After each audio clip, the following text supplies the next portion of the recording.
to the city streets, we began to feel the fire. Hello, people of the Universal! Welcome back sa aking YouTube channel. This is Mami Luya Andahas. Hello, magandang hapon po sa ating lahat. So, another day, another vlog. So, please bear with me. Medyo may mga nagsisigaw ang bata sa labas. So, yung alaga ko, may kalaro sa may garden namin. So, ganyan sila maglaro. But anyway, going back sa video, for today's vlog guys, is another advisory din uli na nanggaling sa Consulate ng Pilipinas. And it's connected sa mga utang, kasi about money laundering, tawag dito. So, talagang this is advisory for everyone kasi this recently din shinare ko rin sa isang mga vlog ko kung bakit nababaon yung mga OFW dito sa bansang Hong Kong, di ba? So, isa rin tong way, sabi nga, na-share ko rin doon na yung passport pwedeng isang lahat dito sa Hong Kong. So, this is a connection doon sa vlog na yon. And if you haven't watched that vlog, guys, kung bakit tayo nababaon or yung mga OFW dito sa bansang Hong Kong, you can watch that one first bago panoorin to. So, connected lang to, and then I really wanted to share para na rin awareness for me, myself, and I, and also sa lahat ng mga OFW nandito sa bansang Hong Kong, especially sa mga bago, newcomers, few weeks or a month pa lang dito. So, para magkaroon kayo ng ideas na yung may iwasan nyo guys para maiwasan nyo at hindi kayo masama doon sa mga tao na baon sa utang at sa mga taong nadali ng utang. Alam mo yon, yung naging collateral, yung naging yung co-maker, yung sila yung napangalan. So, kasi talagang mahirap pag nangutang ka dito talaga. Kailangan maging responsible ka pag nangutang ka. So, and sometimes, ang kaanuhan lang dito is, ang problema minsan kasi is, marami nang nagtitake advantage na nakakautang sila sa mga bangko, sa ibang mga financial what do you call this, yung mga financial na pwede kang mangutang, financial services na pwede ka talaga mangutang. So, advisory talaga to kasi recently lang din and na-experience din ng isa sa mga kasama namin sa church. So, talagang kahit kaibigan niya, kahit kamag-anak mo pa yan guys, talagang possible talaga na maging biktima ka. So, kailangan nating iwasan yan. Kailangan nating iwasan pagdating dito sa bansang Hong Kong kasi talagang literal, talagang nangyayari talaga yan. So, diba? So, ito yung babala. Basahin ko or ipa-flash ko din yung advisory ng Hong Kong, ng Consulate ng Pilipinas dito sa bansang Hong Kong. So, basahin ko muna. Sabi niya, ayan, babala sa hindi wastong paggamit ng pasaporte ng Pilipinas bilang kolateral at sa pagnenegosyo ng pagpapautang ng walang lisensya. So, ayan, pinapaalalahanan nga ng Konsulado ng Pilipinas na sa publiko na ang pasaporte ng Pilipinas ay pag-aari ng pamahalaan ng Pilipinas at hindi wastong paggamit ng pasaporte ng Pilipinas ay mabigat na parusa sa ilalim ng Republic Act number 11983 o ang bagong Philippine Passport Law of 2023. Krimen ang pagbenta, pagsanla, paggamit ng pasaporte ng Pilipinas bilang kolateral sa utang, bilang pera o bagay na pangkalakal, ang naturing paglabag ay may parusa hanggang 15 taon na pagkakakulong at multa na hanggang 250,000 pesos. So, ito nga, sa negosyo ng pagpapautang ng walang lisensya, ito naman yung advisory na ang mga Pilipino sa Hong Kong ay binabalaan din laban sa pagnenegosyo ng pautang ng walang lisensya. Ito ay isang krimen sa ilalim ng Money Lenders Ordinance ng Hong Kong at may parusa na pagkakabilanggo na hanggang 2 taon at multa na 100,000 Hong Kong dollar. Ito yung Hong Kong dollar naman yung dito sa mga nagninegosyo ng pautang na walang license. So, ayan. Magbibigay lang ako ng reaction ko about this. And magse-share na din ako ng short story talaga nangyayari sa isang kasamahan namin sa church. So, technically, na-share ko naman talaga na even before na nagpunta ako dito, nagkaroon na ako ng knowledge na pwede pala isangla dito yung passport. So, and good thing din talaga sa agency namin is may training talaga. Pagdating mo dito, attend ka ng 12 Sundays training talaga na they will dito teach you or i-update ka nila sa mga nangyayari dito sa Hong Kong, yung mga dapat mong iwasan, yung mga do's and don'ts mo, and hindi lang sa pagtatrabaho sa amo, and then yung sa mga batas natin dito na kailangan natin sundin kasi ano lang tayo dito, foreigner.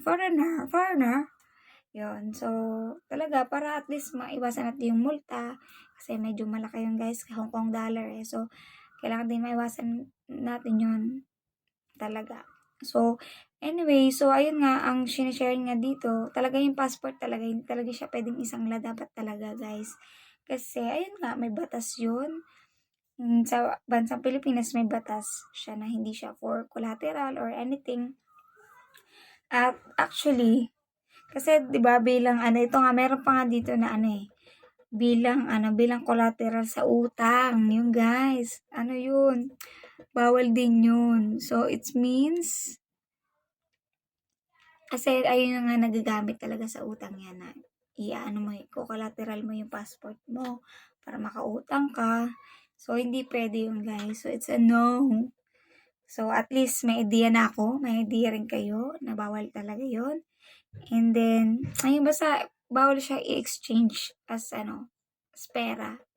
Hindi siya pwedeng i-exchange for money. Yan. So, kailangan talaga, ingatan natin yung passport natin. Hindi tayo makauwi ng Pilipinas pag wala tayong passport.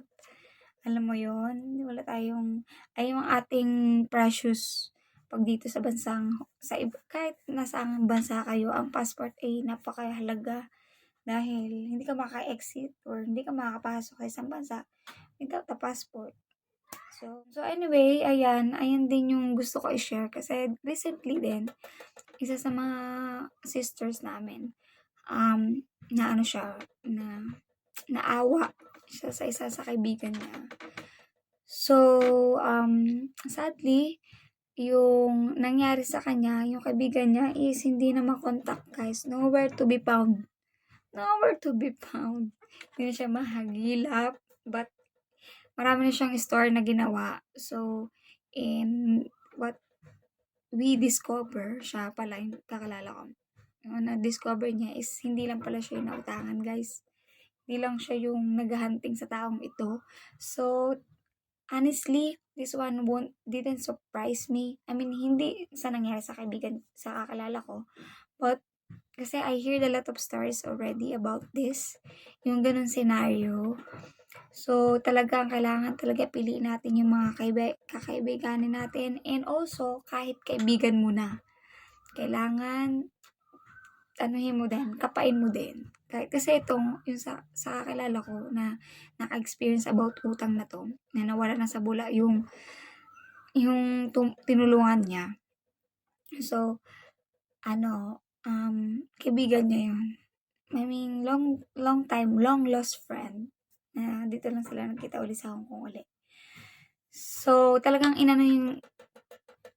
kinuha yung loob talaga niya, iniyakan siya, ganyan na. Yung kaibigan siya din, syempre naawa siya sa sitwasyon niya. But, so, in the short story, ayun nga, yung kaibigan na iyon na kinulateral, parang siya yung pinapront na pangalan doon, tapos nasa kanya yung pera. So, ayun, nawala na yung kaibigan niya, be. So, hinahunting. Ang sadly, hindi lang siya yung inutangan talaga, guys. Marami pa. Bago pa siya, meron ng mga nagamit na ibang names sa iba-ibang bangko. So, ayun. Ayun ang kailangan nating mag-ingat sa mga taong yun, kahit kaibigan natin, kahit kamag-anak natin talaga guys. So ako, ina-advocate ko talaga yung magkaroon tayo ng financial literacy, magkaroon tayo ng financial education. Kasi, para hindi tayo madala sa mga ganito. Kasi alam nyo, ako as ano din, nag-aaral din ako ng financial education, yan, kahit papaano naging financial literate na rin ako. Dito nga sa IMG, yung kung alam nyo about IMG, International Marketing Group, talagang tinutulungan kami talagang maging knowledgeable about pagdating sa pera. So, ayan, talagang, ayan din ang gusto kong i-share talaga, iwasan nyo yung utang dito, parang awan nyo, no? Kung hindi naman importante, hindi naman talaga emergency, is talagang wag na kayo mangutang kasi malaki rin ang tubo dito sa bangko kung I think last time I checked for something percent na. So, Hong Kong dollar yun, guys. So, kung wala kang alam about money, about yung mga interest, iisipin nyo napakababa lang nun, okay lang yun. But, it's not. Talagang kasi ngayon mas financially educate na tayo, guys eh. Siyempre, we're still learning, continuous learning para naman yung ang ating ginagawa. So, at least meron na akong idea about doon. Pero, kaya ayokong mangutang. And so, kung mangutang kayo, kung emergency lang talaga, as in, kung hindi naman, kung magpapagawa lang ng bahay or anything, hindi masama, guys. I'm not judging anybody yung mga nagpapagawa ng bahay sa Pilipinas or may gusto kayong goal na makuha.